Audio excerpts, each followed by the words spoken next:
બોમ્બેથી અહીંયા પધારેલા આપણા પ્રાણશંકરભાઈ ભટ્ટ રાજપુરોહિત એ સમસ્ત ત્યાં આપણા બ્રાહ્મણ જ્ઞાતિના મુંબઈની અંદરમાં પ્રમુખ સ્થાને પણ બિરાજે છે. અહીંયા ભટ્ટ પરિવારના આંગણે દ્વારકા ભાગવત જ્ઞાન યજ્ઞમાં આવ્યા છે. સતીશભાઈ એમનું અહીંયા સન્માન કરશે. આપણે બધા બે હાથની તાળીઓથી પ્રાણશંકરભાઈ ભટ્ટને ખૂબ ખૂબ અભિનંદન. અને પ્રાણશંકરભાઈ બે શબ્દ પણ આપણી જોડે એ અહીંયા સતીશભાઈ કહેશે. તો બે હાથની તાળીઓથી પ્રાણશંકરભાઈ ભટ્ટને ખૂબ ખૂબ અભિનંદન. પધારેલા મહેમાનો, કેતનભાઈ, આજે ઘણા વર્ષો પછી ભટ્ટ કુટુંબમાં એકતા મેં જોઈ.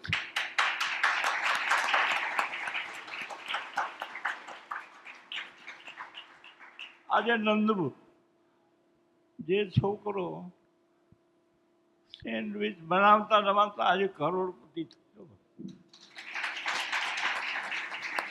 આજે એના પિતા, એમની બહેનો એને ખૂબ જ મોટો આશરો આપ્યો છે, બધી બહેનોને સાચવી છે. અને આજે એનું ધન આવી સુંદર ભાગવત સપ્તાહમાં વપરાય એનો મને આનંદ છે. આ પહેલાં મારા કાકાજી સસરા પ્રભુલાલ માવજી બારોટ એમણે મુંબઈમાં સપ્તાહ કરી હતી.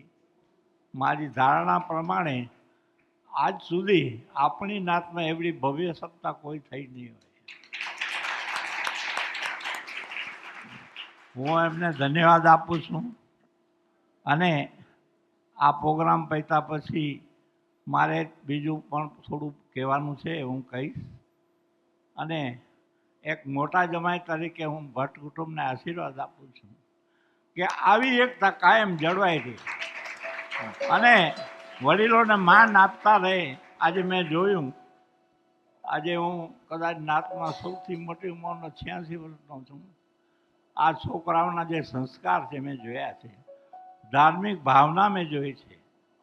અને આ ભાવના કાયમ રહે, સૌની એકતા જળવાઈ રહે એવું કહી હું વિરમું છું. જય શ્રી કૃષ્ણ.